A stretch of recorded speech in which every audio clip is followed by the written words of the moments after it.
நண்பர்கள் அனைவருக்கும் வணக்கம்.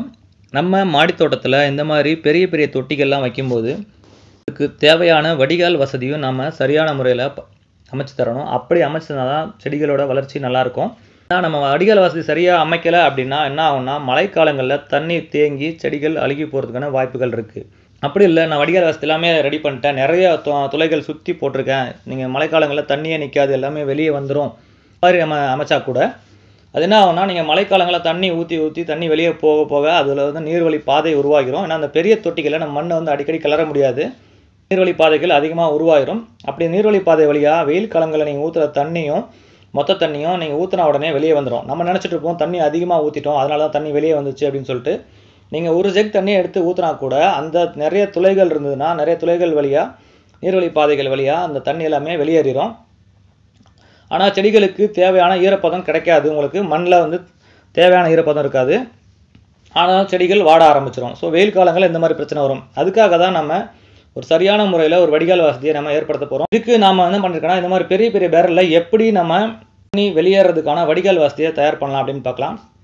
இப்போ நான் வந்து பார்த்தீங்கன்னா உங்களுக்கு ஒரு பிவிசி பைப் எடுத்திருக்கேன். இந்த பிவிசி பைப் எதுக்கு அப்படின்னு சொன்னீங்கன்னா, இப்போ நம்ம பெரிய தொட்டியில் துளை போடுறோம், துளை போட்டு தண்ணி வெளியே விடும்போது பார்த்தீங்கன்னா அந்த ஒரு துளையில் வேணும்னும் போது நம்ம திறந்து விடுற மாதிரியும், அதாவது மழைக்காலங்களில் அதிகமாக தண்ணி இருக்கும்போது வால்வு திறந்து விடுற மாதிரியும், அதே மாதிரி வெயில் காலங்களில் தண்ணி கம்மியாக தான் இருக்குன்னு போது நம்ம வால்வை க்ளோஸ் பண்ணுற மாதிரியும் ஒரு வடிகால் வசதி நம்ம ரெடி பண்ண போகிறோம். அதுக்கு என்ன பண்ணுறேன்னு பார்த்தீங்கன்னா, முதல்ல இந்த ஒரு பிவிசி பைப் எடுக்கிறேன். இந்த பிவிசி பைப் நம்ம தொட்டியோட நீளம் அடிப்பகுதியில் எவ்வளோ நீளத்துக்கு இருக்கோ, அதாவது கடைசி டெட் எண்ட் வரைக்கும் நம்ம இந்த பைப் போகிற அளவுக்கு நம்ம எடுத்துக்கணும். அப்படி எடுத்துகிட்டு அந்த பைப்பை குட்டி குட்டி ஸ்லாட்டாக சின்ன சின்னதாக கட் பண்ணிக்கணும். அது அந்த ஸ்லாட் எதுக்காகன்னு சொன்னீங்கன்னா, தண்ணீரை இந்த கேப் வழியாக தான் தண்ணி வெளியேறுது. அந்த தண்ணி வெளியேறதுக்காக நம்ம அந்த போர்வெல்கெலாம் பயன்படுத்துவாங்களே, அந்த மாதிரி வந்து பைப்பில் ஸ்லாட்ஸ் இப்போ கட் பண்ணிவிட்டு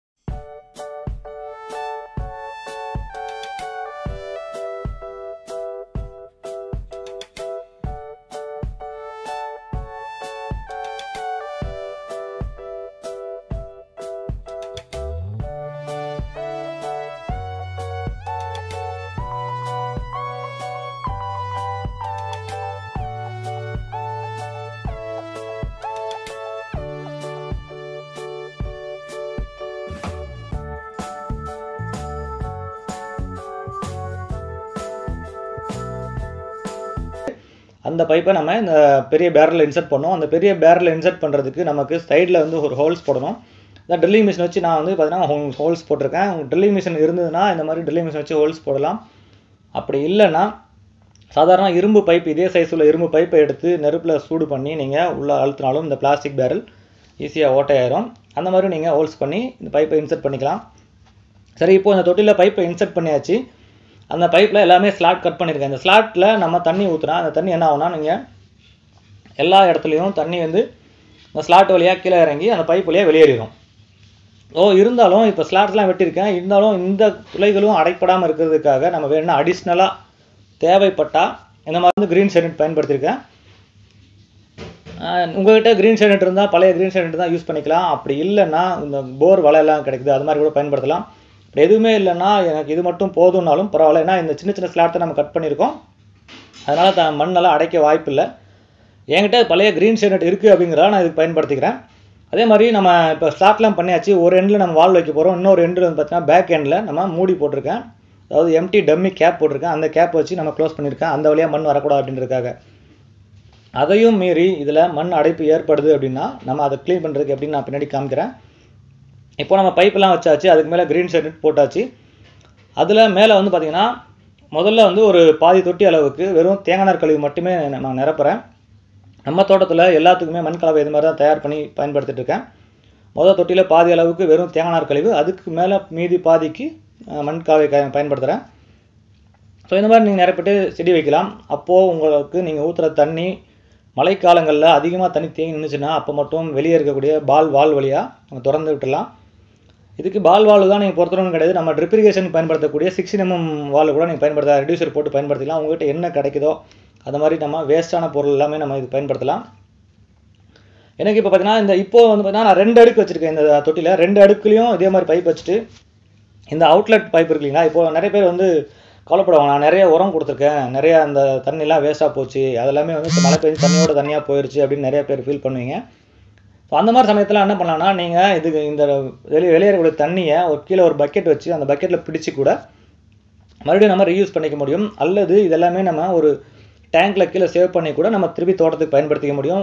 நீங்கள் கொடுக்குற எந்த உரங்களும் எந்த சத்துக்களும் வேஸ்ட்டாக போகாது. அதை மறுபடியும் நீங்கள் ரீயூஸ் பண்ணிக்க முடியும்.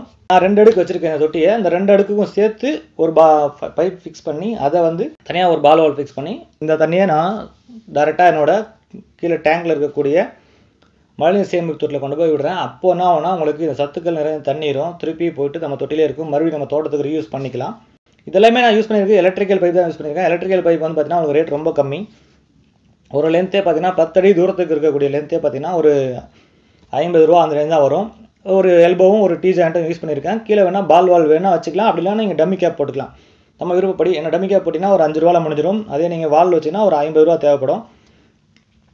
இப்போது இதில் அடைப்பு ஏதாவது ஏற்படுது, சப்போஸ் மண் ஃபுல்லாக உள்ளார அடைச்சிக்கிச்சு, இந்த நம்ம கேப்பில் போய் அந்த சின்ன கேப்லேயும் மண் போச்சுன்னா கூட இந்த மாதிரி சின்ன கம்பி வழியாக உள்ளார இன்சர்ட் பண்ணி எடுத்தோம்னா உள்ளார இருக்க மண்ணெல்லாம் கூட வெளியே வந்துடும். தண்ணி வேணும்னா திறந்து விடுற மாதிரியும், வெயில் காலங்களில் தேவையில்லை எனக்கு வெயில் காலங்களில் தண்ணி ஈரப்பதம் நிற்கணும் அப்படின்னா அந்த வால்வை க்ளோஸ் பண்ணி வச்சுக்கலாம்.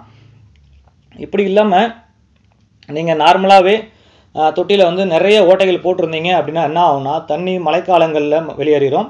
ஆனால் வெயில் காலங்களில் அதே தண்ணி வெளியேறினா நீர்வழி பாதைகள் வழியாக நீங்கள் வெயில் காலங்களில் ஊற்றுற ஒரு ஜெக்கு தண்ணியாக இருந்தாலும் நீங்கள் ஊற்றின உடனே மொத்தமாக வெளியே வந்துடும். செடிக்கு சத்துக்கள் கிடைக்காது. செடி வாடுறதுக்கான வாய்ப்புகள் நிறைய இருக்குது. அதனால் இந்த மாதிரி நம்ம மாடி தோட்டத்தில் பெரிய பெரிய தொட்டிகள்லாம் வச்சு செடிகள் வளர்க்கும்போது அதுக்கு சரியான முறையில் வடிகால் வசதியை ஏற்படுத்தி கொடுத்தோம்னா செடிகளோட வளர்ச்சி ரொம்ப நல்லாயிருக்கும். நீங்களும் உங்கள் தோட்டத்தில் இந்த மாதிரி பெரிய பெரிய தொட்டிகள் வச்சு பல மரங்கள் போன்ற செடிகள் வச்சுருந்தீங்கன்னா இந்த மாதிரி வடிகால் வசதியை ஏற்படுத்தி பாருங்கள். ரொம்ப நல்லாவே இருக்கும். இந்த தகவல் உங்களுக்கு பிடிச்சிருந்தனா லைக் பண்ணுங்கள், உங்கள் நண்பர்களுக்கும் ஷேர் பண்ணுங்கள். மறக்காமல் நம்ம குணா கார்டன் ஐடியாஸ் சேனலை சப்ஸ்கிரைப் பண்ணிங்க. மேலும் இதே மாதிரி ஒரு நல்ல பயனுள்ள வீடியோ சந்திக்கலாம். நன்றி.